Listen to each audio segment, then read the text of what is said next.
Bonjour!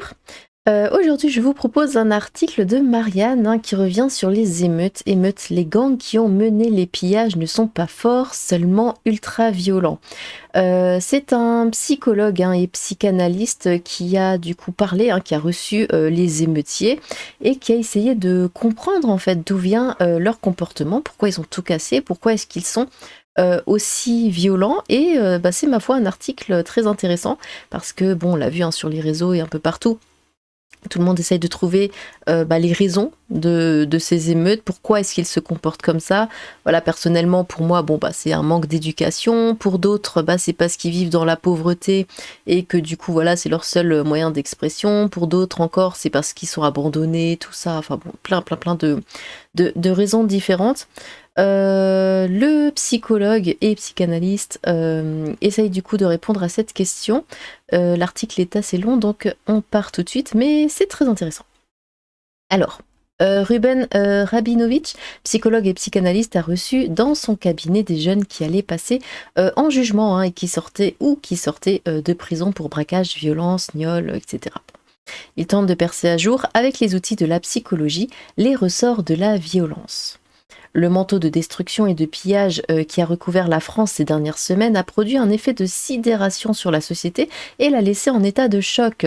Le choc est un état provoqué par la surprise, mais à combien de reprises peut-on être successivement surpris par le même phénomène ? Oui, ça c'est une bonne question parce que c'est comme les attentats. À un moment, il y avait tellement d'attentats qu'on n'était même plus surpris, entre guillemets. Voilà, on disait « Ah, encore un ». Au début, on est vraiment choqué et après, on est là « Ah, encore un ». Et comme les attaques au couteau ou n'importe quelle attaque dans la rue, on n'est plus surpris, on est là « Ah, encore ». Ça s'arrêtera donc jamais. Il y a plus, oui, cet effet de surprise parce que ça arrive fréquemment. Le traumatisme actuel réside plutôt dans l'impossibilité de continuer à ignorer ce que l'on savait déjà. Chacun cherche alors des explications, comme naguère les sourciers, l'eau souterraine, à l'aide de leurs baguettes. La précarité, le manque d'autorité, le nazisme, l'absence des pairs, les violences policières, l'échec de l'intégration, le capitalisme, le gauchisme, etc. De bonnes causes bien grasses et bien impactées qui doivent permettre de prolonger le déni encore un peu. Deux yeux, un d'amour et un de haine. Pour voir une chose entièrement, écrivait Nietzsche dans Humain, trop humain, il faut avoir il faut avoir deux yeux, je vais y arriver, un d'amour et un de haine. La jouissance de détruire n'a pas de cause, mais des occasions dont elle profite. Les êtres humains sont tous frères, certes, mais ils ne le sont pas moins par la fraternité que par le fratricide.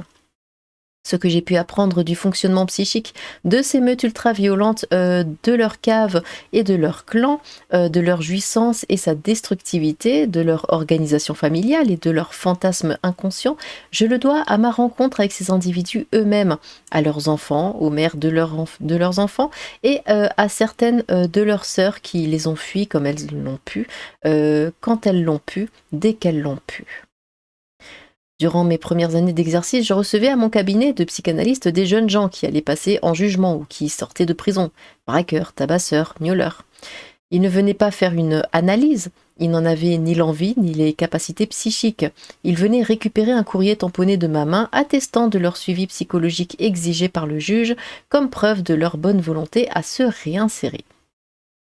Contre ce précieux sésame, il leur fallait bien me parler un peu. J'ai également reçu, cette fois à leur propre initiative, des réchappés, exclusivement des femmes.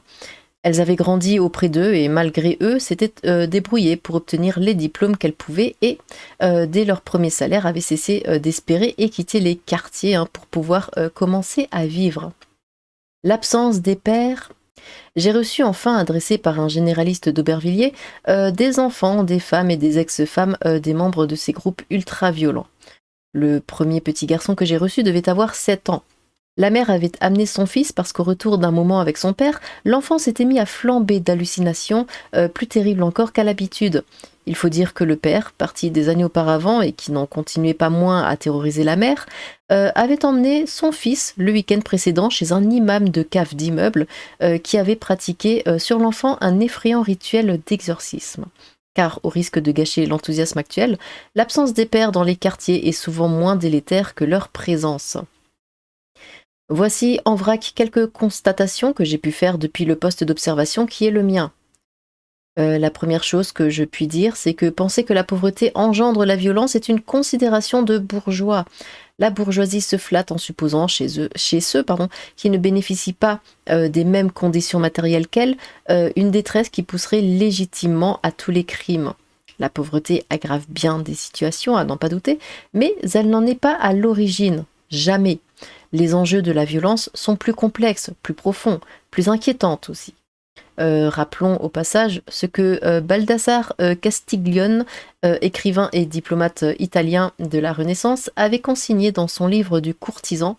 En pardonnant trop à qui a failli, on fait injustice à qui n'a pas failli. C'est tout à fait vrai. Violence. La seconde chose est que les enfants que j'ai pu voir n'étaient pas nécessairement tous battus, mais que tous étaient des enfants qui avaient vu leur mère prendre des coups. La violence envers les femmes est pour ainsi dire consubstantielle à la mentalité de ces meutes ultra-violentes. C'est même une condition d'appartenance et de reconnaissance entre pairs.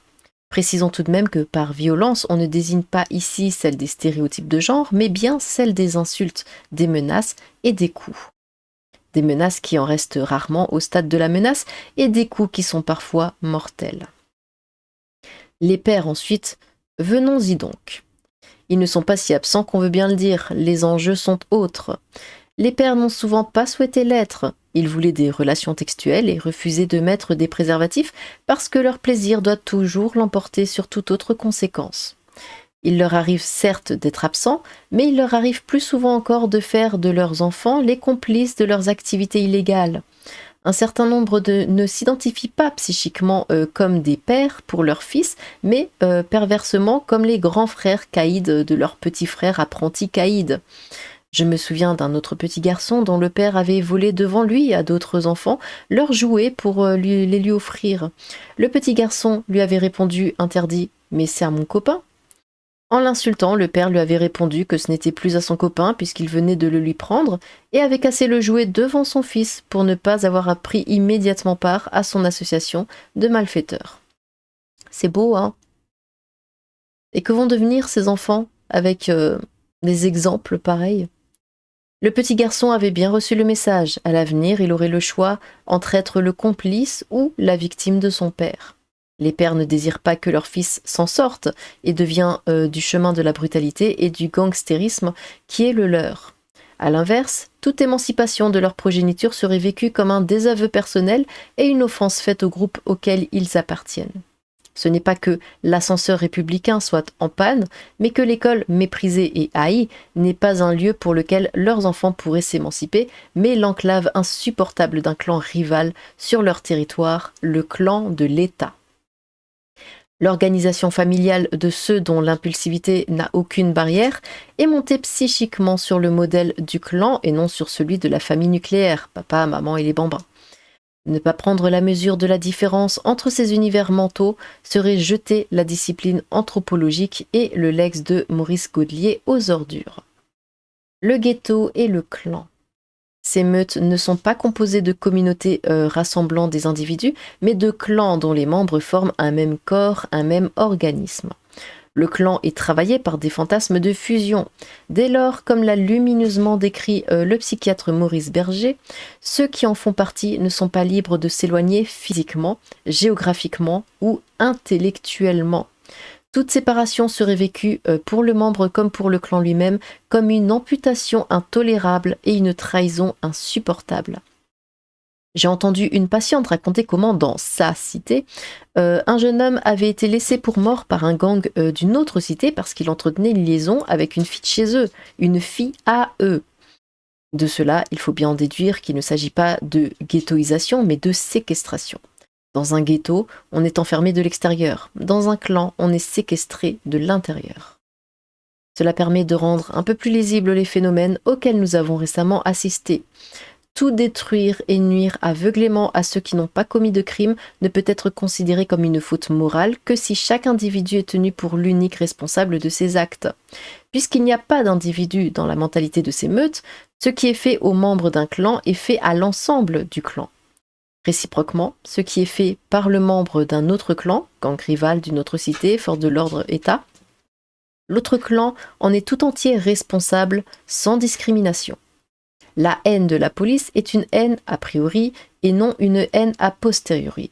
Ajoutons à cela que la perte d'un de leurs membres n'est pas vécue sous la modalité du deuil, du chagrin et de la tristesse, mais sous la modalité de la haine, de la colère et de la vengeance. Et oui, ça on le voit de toute façon à chaque fois. Dès qu'il y a eu un incident, entre guillemets, voilà, c'est tout de suite, on met le pays à feu et à sang. C'est pas du chagrin, du deuil comme les Français de souche peuvent le vivre. Non, non, eux, il faut tout casser, il faut tuer les autres, il faut les agresser. C'est comme ça que ça se passe. Et on l'a vu à maintes reprises. Ces clans ne sont pas structurés autour de la culpabilité, mais autour de l'honneur et de l'humiliation. On dit de ces destructions et de ces pillages qu'ils ne sont pas politiques, parce qu'on n'y voit pas de banderoles peinturlurées de revendications sociales. Ces émeutes sont pourtant éminemment politiques. Les gangs ultra-violents savent très bien ce qu'est la République, son modèle d'organisation sociale, son projet et sa substance. Sans doute même mieux que le camp républicain lui-même empêtré dans sa tétanie, sa lâcheté et son hébétude. Ils ont d'ailleurs très bien su identifier tous les symboles et les postes avancés de la République, puisqu'ils ont brûlé ceux qui se trouvaient sur leur territoire à eux, l'école, le commissariat, le centre des impôts, la mairie, les policiers et les familles du maire. Tout cela est ou appartient au clan d'en face qui a tué un des leurs. Les solutions, comme on dit, sont aussi simples qu'irreprésentables actuellement. Car ces gangs ne sont pas forts, ils sont seulement ultra-violents. Ils n'ont de puissance que celle qui leur est concédée et de pouvoir de nuisance que celui que la République jouit d'essayer. Ces gangs ne sont pas la cause, mais le symptôme de la désintégration républicaine. Pourtant, le pessimisme est un luxe que nous ne pouvons pas nous offrir. Le philosophe russe Nicolas Berdyaev écrivait dans un article paru en 1936 « La liberté n'est pas un droit, c'est un devoir ». Eh bien, c'est un article très intéressant. Je suis complètement d'accord avec sa façon de voir les choses. C'est exactement comme ça que ça se passe. Et non, il faut arrêter avec cette excuse de « oui, mais c'est parce qu'ils sont pauvres, gna gna gna ». Non, absolument pas. Ce n'est pas du tout la raison de ces manières de faire de ces gens de la cité. Comme il le dit si bien, c'est de la haine, c'est la haine envers l'État. C'est un clan qui agit et qui se venge, qui exprime sa haine et sa colère. Et même s'ils avaient tout l'argent du monde, parce que comme je l'ai déjà dit, ils ne sont pas pauvres. Hein, je veux dire, c'est plein de dealers, la drogue apporte énormément d'argent. Ce ne sont pas des gens pauvres, ce sont des gens haineux, c'est tout. Bon, eh bien, dites-moi ce que vous avez pensé de cet article, que vous soyez d'accord ou pas d'accord. N'hésitez surtout pas à vous exprimer. J'ai hâte de vous lire. Sur ce, tchou!